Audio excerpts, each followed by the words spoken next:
এখন SR flip flop কি, চিত্র সহ ব্যাখ্যা করো। এই কোশ্চেনের অ্যান্সারে আমি এসআর ল্যাচ ইউজ করবো। সো প্রথমে তোমরা এসআর ল্যাচটা ড্র করে নাও।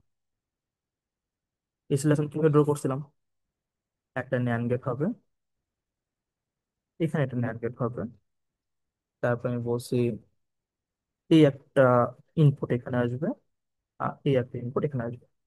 হয়ে গেছে, এটা আমার কি এসআর ল্যাচ। এখন আমি কি করতেছি, এখন দেখো তো, আমি এসআর ল্যাচ যখন বলছিলাম তখন আমি এটাকে এস প্রাইম আর এটাকে আর প্রাইম ধরছিলাম না। এটা আমি এসআরও ধরতে পারতাম, এছাড়া কিন্তু ধরি নাই যে এস প্রাইম আর প্রাইম কেন ধরছিলাম দেখা যায় তোমাকে। এটা ধরছিলাম এই কারণে, কারণ এখানে এর সামনে আরেকটা ন্যান্ড গেট ড্র করতে হবে।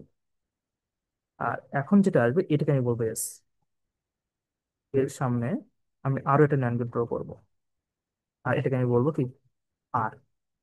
আর এখানেও একটা ইনপুট, তোমার দুইটা, এই ইনপুট ইউনিট কানেক্ট করবো, এটাকে বলা হচ্ছে ক্লক। এটা হচ্ছে এসআর ফ্লিপ ফ্লপের প্রোগ্রাম।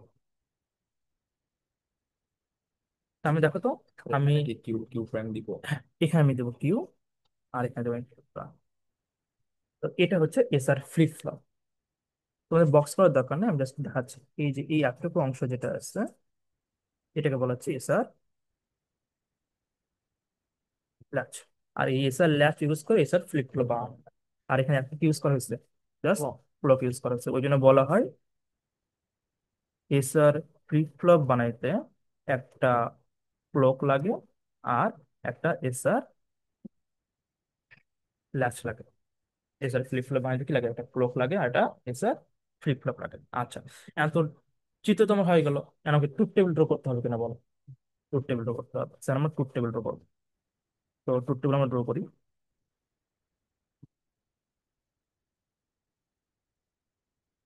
এবং এটা ট্রুথ টেবিলটা একটু সহজ হবে, এস আর কিউ, কিউ প্রাইম। এখন বলো তো, এর যে ইনপুট হবে চারটা, এই চারটা ইনপুট কি কি হবে। আমরা তো অলরেডি শিখে আসছি যে ইনপুট যদি দুইটা হয় আমার কম্বিনেশন কি হবে, চারটা। 00 01 10 11 লিখে ফেলো।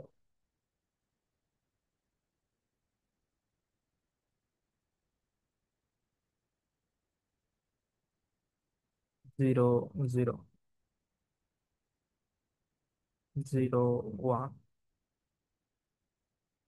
01 10 11। আচ্ছা, এখন এখানে একটা কথা আছে।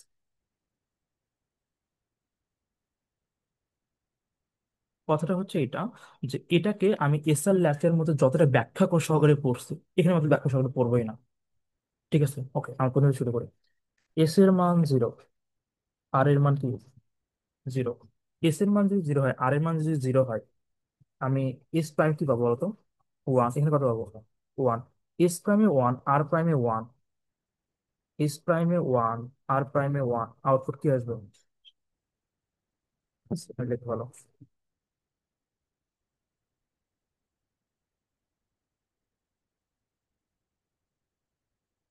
আনচেঞ্জ অথবা স্টপ।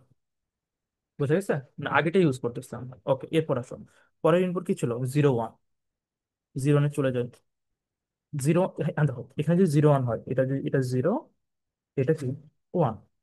এই 01 এর মানে কি বলতো, এখানে আসলে কি হয়ে যাবে, এটা ওয়ান, এটা কি জিরো।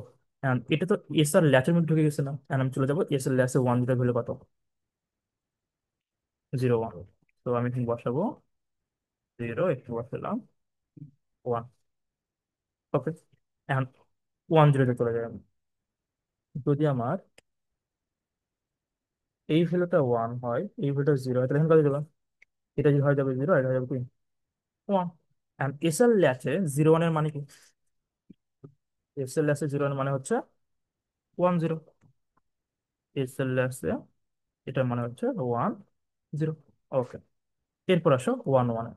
যদি এস এল ল্যাচে এছাড়ে ইনপুট ওয়ান হয়, এটা কি হয়ে যাবে 00। এস এল ল্যাচে, এস এল ল্যাচে 00 মানে কি বলতো, ইনভ্যালিড। সো এখানে আমি লিখবো ইনভ্যালিড। আমি কিছুই না, এসআর ল্যাচের যেটা ট্রুথ টেবিল ছিল ওটাকে জাস্ট উল্টাইছিলাম। প্রথমে আমি এটা লিখছি, তারপর আমি এটা লিখছি, তারপর এটা লিখছি, এবং তারপর এটা লিখছি। এখন আমরা এটা কিভাবে মনে রাখবো? এমন এটা টোটাল লেখার সময় আমি আগে লিখে লেখা টোটাল মনে রাখবো না, আমি এভাবে রাখবো: জিরো জিরোতে আনচেঞ্জ স্টোরেজ, যা ইনপুট দিলাম আউটপুট আমি তাই পাবো, যা ইনপুট দিলাম আউটপুট আমি কি পাবো, তাই পাবো। আর ওয়ান অনে ইনভ্যালিড, মনে রাখতে পারবো না? জিরো জিরোতে আনচেঞ্জ, ওয়ান অনে invalid. Zero zero input, zero one input দিলে zero one, one zero input দিলে ওয়ান জিরো। আর এটা টোটাল আমি কিভাবে মনে রাখবো? এটার জন্য জিরো জিরোতে ইনভ্যালিড, ওয়ান ওয়ানে তো আনচেঞ্জ, যেটা ইনপুট দেবো তার উল্টা, যেটা ইনপুট দেবো তার উল্টা। ঠিক আছে? পরীক্ষার হলে তোমাদের সিম্পল এতটুকুই কাজ। কোশ্চিন আসবে, তোমরা জাস্ট চোখ বন্ধ করে ড্র করবা, মুখস্থ টুকতে পারবে।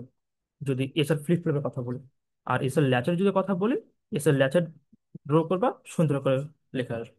এতটুকু আর কিছু না।